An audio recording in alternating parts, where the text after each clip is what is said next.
오늘 주의 날을 기억하여 이곳을 찾으신 여러분들을 주님의 이름으로 환영합니다. 다 함께 기도해 주시고 예배를 시작하겠습니다.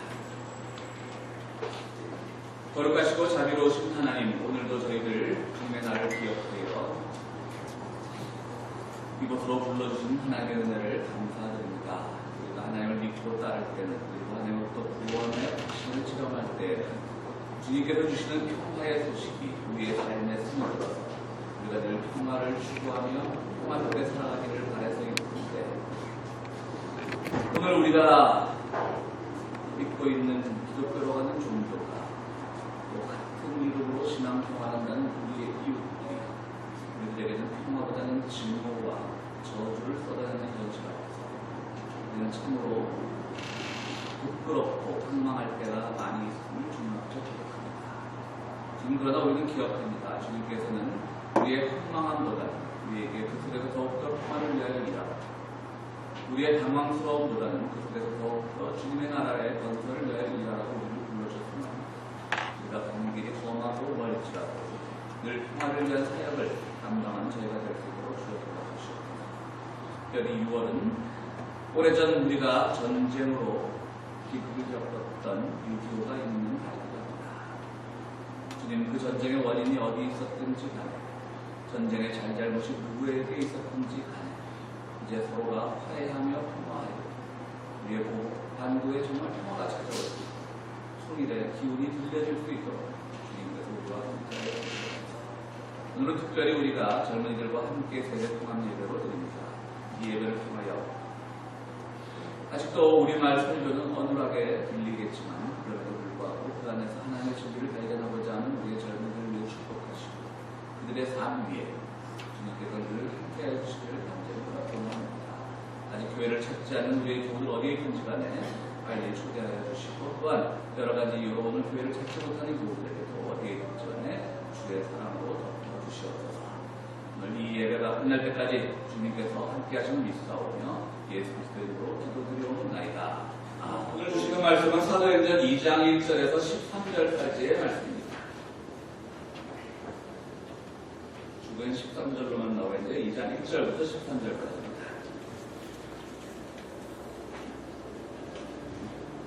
오순절이 되어서 그들은 모두 한 곳에 모여 있었다. 그때 갑자기 하늘에서 세찬 바람이 부는 듯 한 소리가 나더니 그들이 앉아있는 온 집안을 가득 채웠다. 그리고 불길이 솟아오를 때 혓바닥처럼 갈라지는 것 같은 혀들이 그들에게 나타나더니 각 사람 위에 내려 앉았다.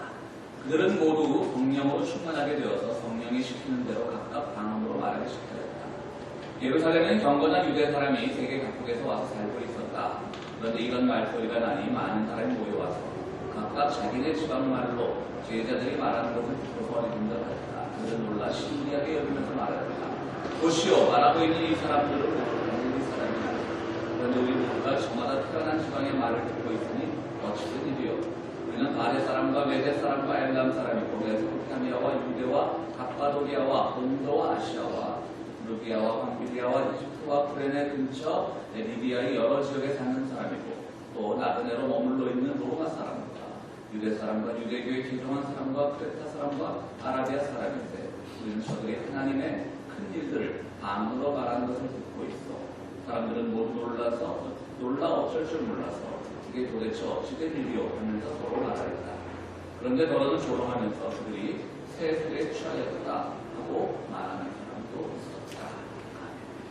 이 시간 우리 고주열 목사님 나오셔서 에반겔 생명이라는 제목으로 말씀을 해주시겠습니다.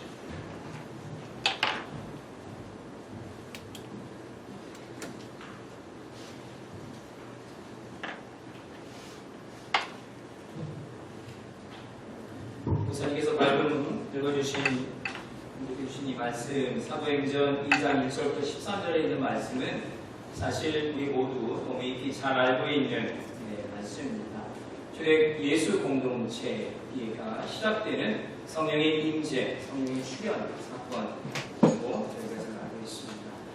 예수님이 공생을 시작하시고 12제자와 그의 수많은 무리들을 이끌어 주시면서 3년 동안 하나님의 사역을, 하나님 나라죠. 하나님 나라를 이 땅 가운데서 실현하고 또 직접 오늘 보여주셨어요.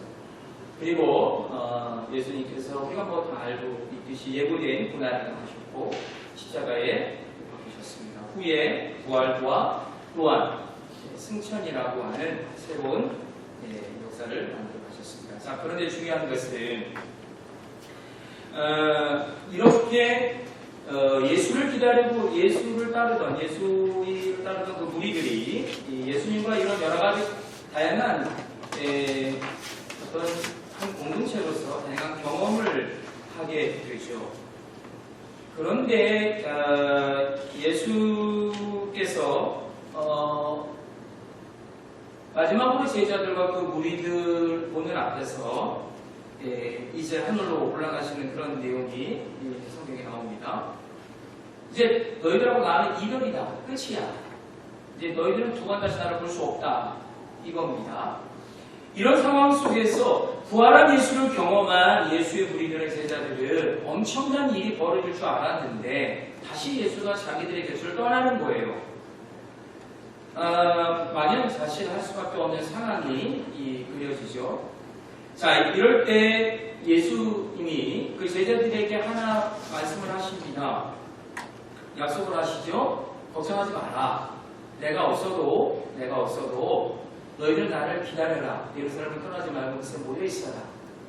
내가 전에 이야기한 성령을 너희에게 보내줄게. 라고 말합니다. 요한복음 14장 16절 17절에 내가 아버지께 구하겠다. 그리하면 아버지께서 다른 보혜사를 너희에게 보내셔서 영원히 너희와 함께 계시게 할 것이다. 그는 진리의 영이시다. 세상은 그를 보지도 못하고 알지도 못하므로 그를 맞아들일 수가 없다. 그러나 너희는 그를 안다. 그것은 그가 너희와 함께 계시고 또 너희 안에 계실 것이기 때문이다. 라고 하는 진리의 영, 보혜사, 우리가 쉽게 이해하고 있는 성령을 약속을 하셨어요. 자, 그런데 이 구약에 있어서 우리가 성령 이해에 대해서 우리가 잠시 살펴볼 필요가 있는데요. 뉴욕 유니온 신학을 졸업하고 루터교의 교단으로서 일본 선교학으로 아주 유명한 로이드 리브라고 하는 신학자이면서 선교사가 있습니다. 그것은 구약의 성령론이라는 책에 이렇게 이야기하고 있는데 유대인들은 성령에 대해서 너무 잘 알고 있다. 자, 유대인은 성령에 대해서 너무 잘 알고 있다. 성령은 히브리어로 루아흐라고 하는데 이 성령은 바람, 하나님의 영으로 유대인들이 이미 이 히브리어 루아흐를 잘 이해하고 있다. 라고 하는 그런 얘기예요. 하나님의 거룩한 영 성령에 대한 유대인들의 이해는요, 아브라함 때부터 모세에 이르기까지 모든 경건한 하나님의 사람들을 통해서 하늘의 신령한 능력과 또한 기적을 보여주고 하늘의 신령한 소리를 전달해 주었던 그 역할을 했던 분이 바로 성령이다. 이미 유대인들은 잘 알고 있었던 내용들이었어요. 다시 말해 유대인들은 예수님이 성령을 보내줄게 걱정하지 마 라고 이 말을 하셨을 때 이 예수의 제자들은 순간 당황했을 겁니다. 왜 당황했냐면 선생님 당신이 말하고 있는 성령 다 알고 있는데요. 뭘 세상 걸 말씀하세요? 이런 태도인 거죠. 왜 다 알고 있는 성령을 말씀하시죠? 이미 우리 믿음의 선조들을 통해서 오래전부터 이 성령은 우리 유대의 역사 속에서 깊이 뿌리박히고 하나님의 내리자로서 우리에게 친숙한 영인데 그걸 왜 다시 얘기하시냐는 겁니까? 이런 질문인 거죠. 예수가 가면서 마지막 이별하면서 아주 놀라운 일을 하나 기적적인 일을 하나 그들에게 능력을 주든가 어떤 일을 현상을 보여주고 가야 되는데 예수는 성령을 보내줄게 그리고 바이바이하고 갔단 말이에요. 그러니까 제자들이 들을 때는 어이가 없는 거예요. 이미 성령은 여기 다 있는데 이미 성령 우리가 알고 있는데 왜 성령을 보내주겠다는 거지? 제 말씀 이해하시는 거죠? 이해하시는 거죠? 네. 목사님만 공감 이해하시는 이거 굉장히 재밌는 이야기예요. 재밌는 역사적 이야기예요. 예수가 왜 성령을 보내준다고 했을까? 이미 다 알고 있는데 그 성령 우리가 다 알고 있는데. 자, 그런데 첫 번째는 그렇게 생각했을 거예요. 두 번째는 우리가 생각하고 있는 그 성령이 아닌가 보다. 마치 예수가 죽어서 우리가 다 갈릴리를 도망가서 더 이상 이제 예수하고 상관없나 보다라고 봤는데 예수가 갑자기 부활했어. 그러니까 성령은 바로 이런 건가 보다. 예수가 죽어서 다시 부활한 신령한 몸을 우리에게 보여준 것처럼 예수가 우리 앞에서 승천해서 이제 하늘나라 가버렸으니 이제 다시 성령이 온다는 얘기는 또 다른 우리가 처음 했던 그 부활의 예수 같은 그 어떠한 특별한 형태의 성령일 것이다. 기존에 우리가 알고 있었던 성령은 아닐 것이다. 이렇게 생각했겠죠. 이게 둘 중에 하나야. 아니면 두 개를 다 같이 생각하고 있을 건가. 자, 그런데 이런 마음으로 의심 반 기대 반 초대 예수 공동체는 모여서 성령을 기다립니다. 우리가 초대교회 하는데 사실 이때 당시는 교회가 아니에요. 종교가 아니에요. 그냥 예수 하나 중심에 놓고 그들 중심으로 모이는 공동체에 불과한 너무도 작은 미약한 집단 중에 하나였었죠. 어쨌든 예수 공동체가 이렇게 예수님이 마지막 얘기했으니 이제 더 이상 도망갈 데도 없고 모여서 예수가 말한 우리가 알고 있는 성령인지 특별한 성령인지 기다려보자 라고 해서 모여서 드디어 예루살렘을 떠나지 않아요. 이제는 도망가지 않아요. 기다리면서 약속된 성령을 기다렸는데 드디어 오늘 본문에 약속된 성령이 임하는 내용이 나와요. 1절, 2절, 3절에 계속 이어서 하늘에서 바람의 소리처럼 불같이 갈라지는 그런 혓바닥처럼 갈라지는 소리가 나더니 각각 거기에 있는 모든 사람에게 방언으로 임했다. 저는요 지금까지 이 성경 공부를 수백 번 수천 번 읽었어요. 정말 거짓말. 근데 어느 날 문득 제가 이 말씀을 청년들하고 함께 나를 위해서 준비했던 말씀인데 이 말씀을 계속 머릿속에 떠나지 않았어요. 왜 성령이 예수가 말한 그 성령이 첫 임재하는데 그 첫 번째 현상이 방언이었을까? 혹시 생각해 보셨나요? 왜 방언이었을까? 방언 무슨 의미인지 다 알고 있어요. 우리 방언의 이미지를 다 알고 있고 그 의미를 다 알고 있어요. 왜 방언이었어요? 신기해요. 왜 방언이었을까? 이상한 성령 체험이에요. 유대인들에게서 성령이 방언으로 나타난다? 방언으로 말한다? 방언으로 성령이 자기를 드러내고 계시다? 이거는요 유대교 역사 종교를 쭉 보면 이런 역사는 거의 없어요. 성령의 방언으로 임하는 게 거의 없어요. 굳이 뽑자면 민수기 22장에 발람에게 가는데 나비가 발람을 못 가게 갑자기 하나님이 그 나비의 입을 열어. 왜 나를 왜 이렇게 때리느냐? 뭐 이렇게 얘기해서 동물이요 사람 말을 하는 그 내용이 하나 나와요. 유일하게 성경의 방언으로 난 사건은 동물이 사람 말한 것밖에 없어요. 구약에. 그러니까 하나님의 영이 임해서 나비가 말을 했다 그랬거든요. 하나님의 영은 그 성령이잖아. 그러니까 방언의 성령의 임재는 수많은 예언자들과 하나님의 영적인 지도자들과 이런 많은 사람들을 통해서 당신의 뜻을 눈으로 보여주든가 아니면 예언을 통해서 나타나든가 했지 이런 엉뚱한 말을 통해서 나타나냐고 한 번도 없었어요. 오직 어디에서만 나비의 입에서만 동물이 사람 말을 해서 알려주는 믿을 수 없는 이런 일이 하나 벌어지고 밖에 그 어떤 것도 방언이 있을 수 없었어요. 일어나지 않았어요. 특별한 신용이에요. 자, 그런데 성령이 방언을 했어요. 자, 우리가 알다시피 방언은 내가 알고 있는 기도하는 자가 기도하는 주체의 언어가 아닌 기도하는 주체가 알지 못하는 전혀 다른 언어예요. 이것이 방언이에요. 근데 성령이 하나님의 영이 거기에 모인 예수의 우리들에게 방언으로 나타난다는 거예요. 왜 방언일까? 성령은 하나님의 영이에요. 하나님은 유대인의 신이에요. 그렇기 때문에 성령은 늘 유대 예언자들을 통해 유대의 언어로 나타났어요. 유대의 옷을 입고 나타났어요. 유대인의 전통과 유대인의 문화와 유대인의 간습을 통해 성령 자신이 유대인들에게 나는 이런 존재야라고 알려줬어요. 율법이 말하는 것을 보충하고 완성하는 역할을 성령이 했어요. 성령은 유대인의 거룩한 영이에요. 다시 말해 성령은 유대인들을 위한 하나님의 영이었어요. 이게 구약시대의 유대인들이 성령에 대한 이해였어요. 그런데 그 성령이 유대말을 하지 않아요. 그 성령이 히브리어, 당시의 아람어 하지 않아요.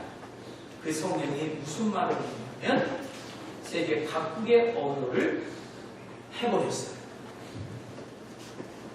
오늘 본문에 당시 예루살렘에 경건한 유대인들이 세계 각국에서 태어나서 디아스포라죠. 흩어졌던 유대인들이 그곳에 태어나서 다시 동국에 와서 살았던 유대인들이 많이 있었어요. 마게다라방의 성령이 처음 하는 이 자리에도 이들이 있었어요.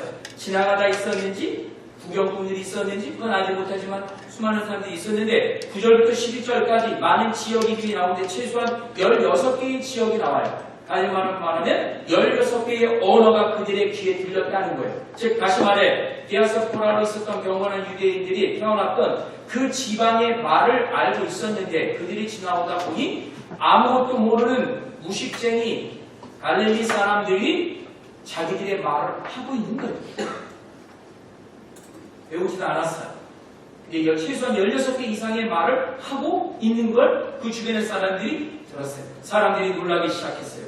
왜 성령이 다른 언어로 나타났을까? 방언을 했던 백신문도 수많은 예수의 공동체도 아마 분명히 놀랐을 거예요. 왜? 처음 하는 경험이에요. 우리 믿음의 선조들도 이런 경험을 하지 않았어요. 성령은 우리가 성령을 기다렸지 이방인의 영을 기다린 게 아니었어요. 우리는 성령을 기다렸어요. 성령은 유대인의 것이에요. 하나님의 영이에요. 오직 나만의 영이에요. 유대인들을 위한 영이에요. 지금까지 그 영은 성령은 유대인의 언어로 나에게 다가왔어요. 우리 민족을 위한 영이었기 때문에. 그런데 그 영이 유대말로 나오지 않았어요. 방언으로 나왔어요. 16개, 최소한 16개 이상의 언어로 그들에게 임했어요. 그들은 그 언어를 한 번도 들어보지를 못하고 말하지를 못했어요. 그런데 그 언어로 지금 내 자신이 나는 유대인인데 말하고 있다.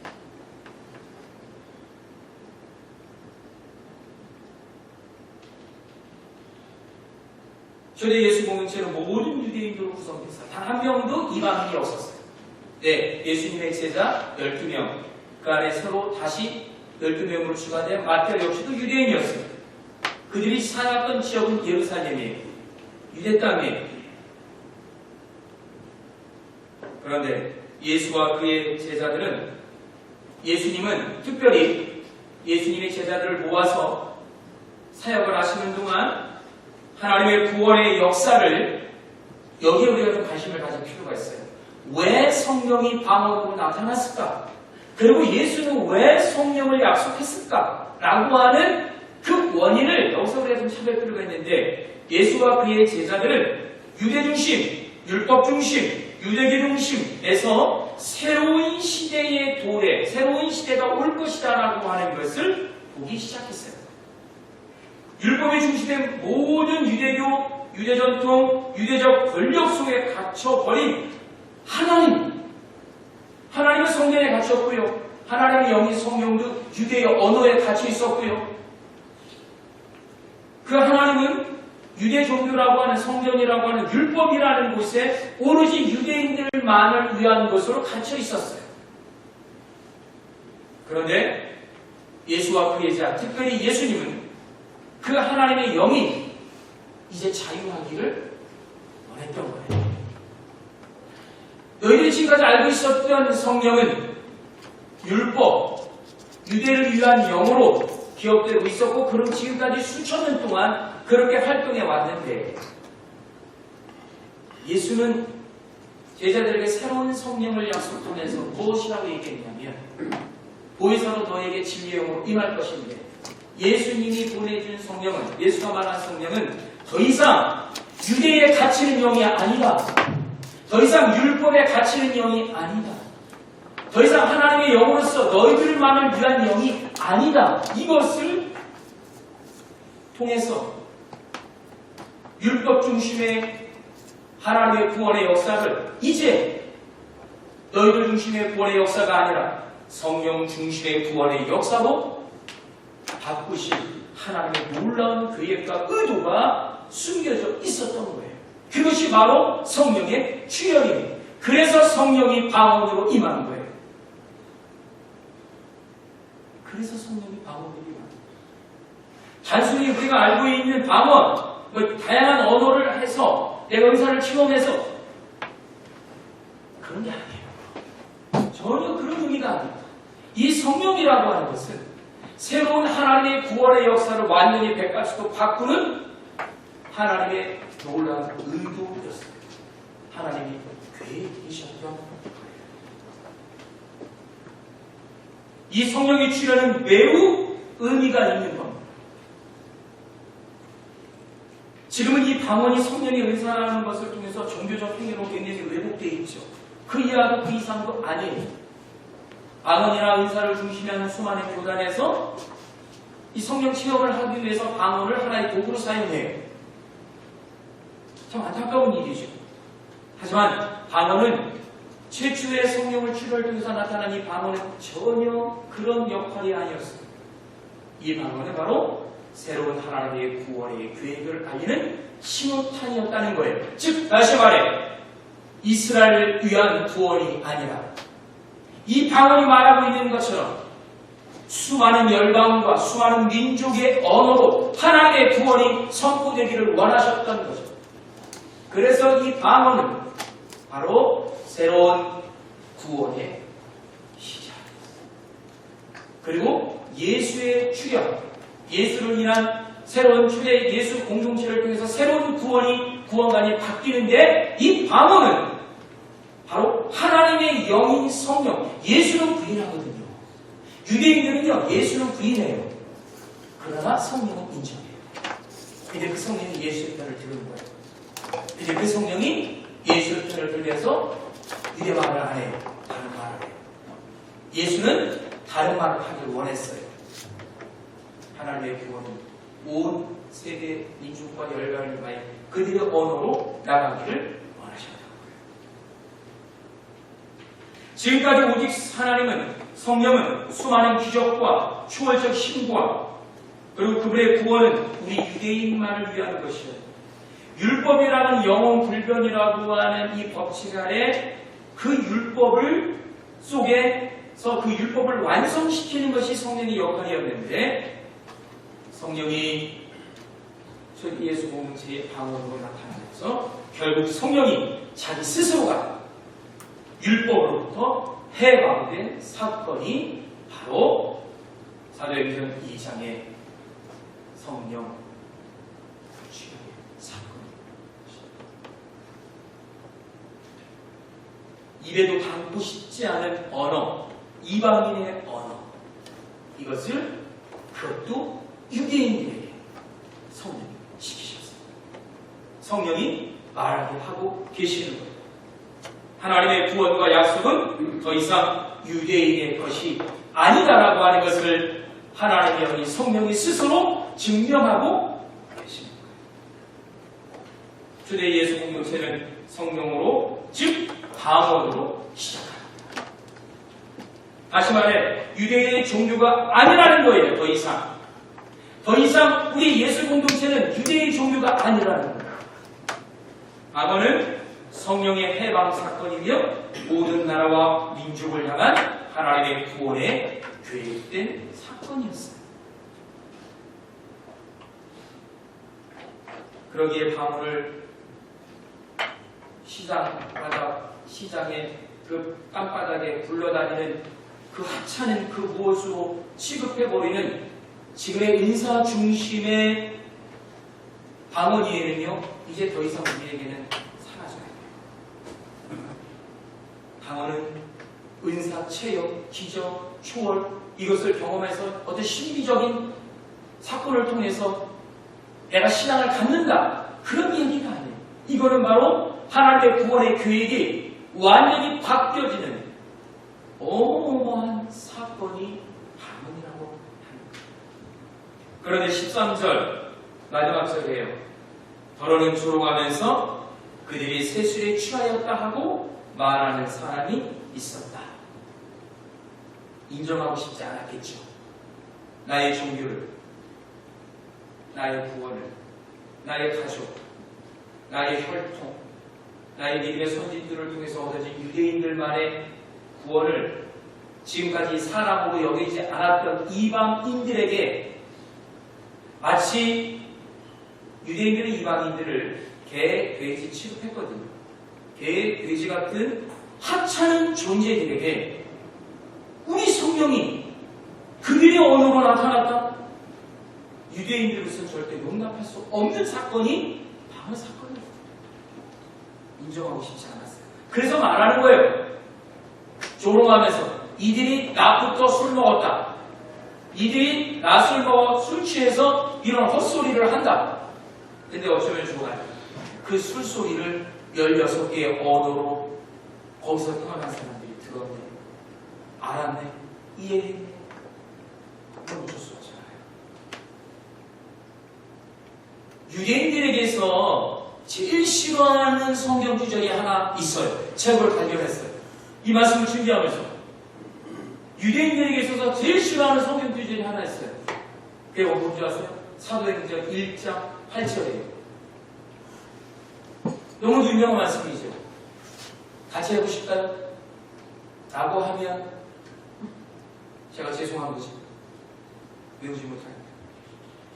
사도행전 1장 8절 성령이 너희에게 내리시며 너희는 능력을 받고 개혁판에는 권능이라고 이렇게 알고 있어요. 예루살렘과 온 유다와 사마리아 그리고 마침내 땅 끝까지 이르러 내 증인이 될 것이다. 와, 이 말씀은요 유대인들이 제일 싫어하는 말씀이에요. 왜 우리의 구원이 유대 예루살렘을 왜 벗어나야 하느냐 아니죠. 왜 사마리아로 갑니까? 사마리아는 우리가 취급도 안 하는 족속인데. 근데 이게 왜 유대 예루살렘을 벗어나 사마리아 온 땅과 세계를 향해서 이 구원이 왜 가야 합니까? 갈 수 없습니다. 가서는 안 됩니다. 오직 이 구원은 우리 유대 예루살렘을 벗어나면 안 돼요. 유대인들이 제일 싫어하는 말씀이 바로 이거예요. 저는 이걸 발견했어요. 정말 싫어할 거예요. 왜 증인이 되어버립니다. 나는 태어나서부터 우리 아버지가, 우리 할아버지가 할례받고 유대인이면 난 자동적으로 유대인이고 구원의 바늘에 올라가는데 내가 왜 예루살렘 벗어나 사마리아와 땅끝에 가 증인이 되어야 할까? 이해할 수 없는 거죠. 굳이 증인이 될 필요가 없는 거예요. 수많은 교회 성장을 외치는 사람들과 선교의 단위성을 말하는 사람들이 이 말씀을 인용해요. 단순히 이 말씀을 인용해요. 그러나 이거는요, 단순한 선교, 전도 그런 말씀으로 인용될 말씀이 절대로 아닙니다. 이 말씀은 구원의 패러다임이 완전히 바뀌는 말씀이에요. 유대에 머물러 있던 구원이, 하나님의 구원이, 성령의 역사가, 하나님의 생각과 하나님의 의도가 유대인 너희에게 머물러 있지 못한다. 이게 전세계를 라고 하는 구원의 기존의 구원의 모든 패러다임을 깨는 내용이 바로 오늘 이 부분입니다. 그렇다면 지금의 우리에게 이 사건은 어떤 의미가 있을까요?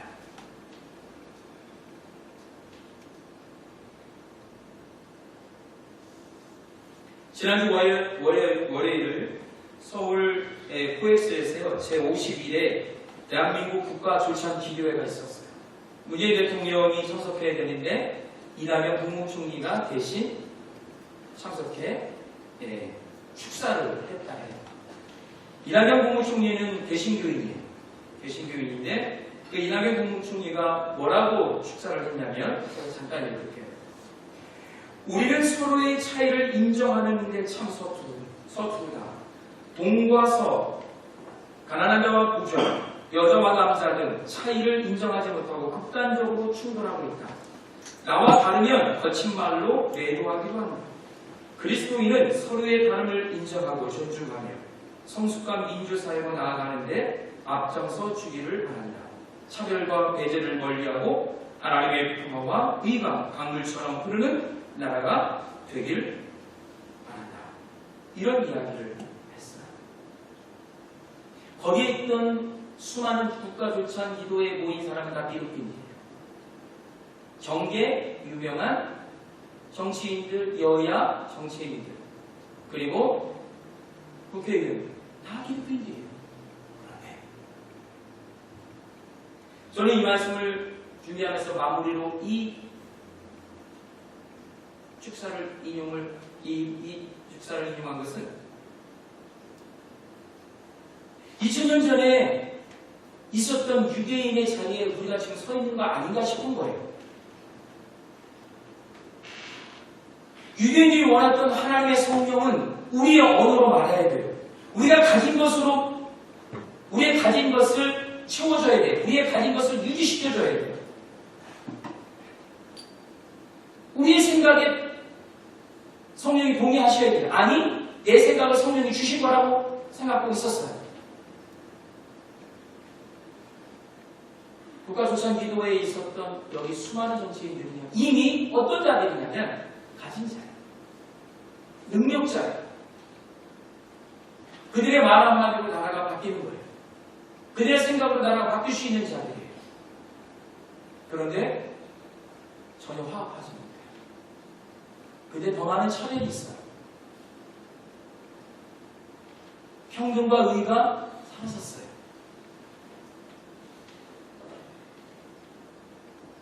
개신교인 이낙연 공신가 본인 스스로에게 이런 말을 했는지도 몰라요. 어쨌든 이런 축사를 했어요. 우리는 지금의 우리의 언어로 성령이 말해주길 원해. 우리는 지금 우리의 생각으로 성령이 나를 이해해주길 원해. 그거는 2000년 전의 유대인의 생각과 법안 다르지 않아요. 왜? 그때 당시 유대인들은 가진 자였어요. 능력자였어요. 유대교였어요. 그들은 사람이었어요. 지금의 이 시대에 우리가 갖고 있는 언어, 우리의 힘, 우리의 소유가 바로 유대와 너무 흡사해요. 초대 예수 공동체로 시작한 지금의 기독교 정신은 다시 어디로 돌아가야 되냐면 방언의 정신으로 돌아가야 돼요. 나와 다른 언어를 쓰고 있는 사람을 인정할 줄 알아야 된다. 나와 다른 생각을 하고 있는 사람들을 인정할 수 있어야 된다. 내 언어 속에 갇혀있는 모든 것들을 유지하기 급급한 것이 아니라 나와 다른 언어 속에 갇혀있는 수많은 사람들을 인정하고 바라보고 그들 앞에 그들과 함께 나아갈 수 있어야 됩니다. 우리는 우리의 언어에 갇혀있어요. 우리는 방언으로 돌아가야 돼요. 우리는 다시 방언으로 돌아가야 돼요. 이게 이 시대에 하나님께서 우리에게 주시는 성령의 은사이며 동시에 성령께서 우리에게 말씀하시고자 하는 하나님의 새로운 구원의 계획일 것입니다. 성령을 또다시 기독교라고 하는 프레임에 가둬두면 안 됩니다. 유대인들이 유대교라는 프레임의 성령을 가둔 것처럼 더 이상 우리는 기독교의 프레임의 성령을 가두면 안 돼요. 오늘도 성령은 자신의 해방을 위해서 또다시 우리에게 다른 언어를 들려주고 계시는 거예요. 우리는 성령이 우리에게 들려주신 새로운 언어에 귀를 기울인다. 이것이 이 시대의 진정한 성령의 주류, 진정한 성령을 사모하는 자들의 모습, 이 시대의 진정으로 성령과 함께하는 우리의 모습일 것입니다. 우리 평화의 교회는 바로 이런 새로운 성령의 언어에 민감하고 그리고 그 언어를 가슴에 품고